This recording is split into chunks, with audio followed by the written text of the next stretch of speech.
ألم تر كيف فعل ربك بعاد إرم ذات العماد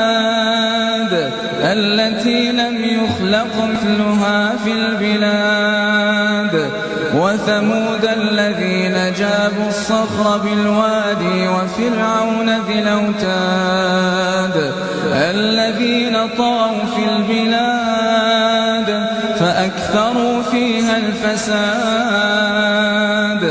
فصب عليهم ربك سوط عذاب إن ربك لبالمرصاد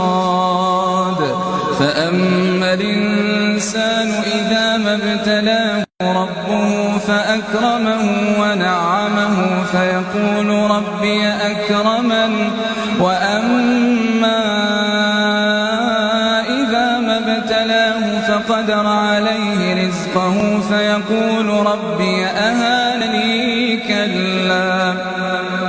بل لا تكرمون اليتيم ولا تحضون على طعام المسكين وتأكلون التراث أكلا لما وتحبون المال حبا جما كلا إذا دكت الأرض دكا دكا وجاء ربك والملك صفا صفا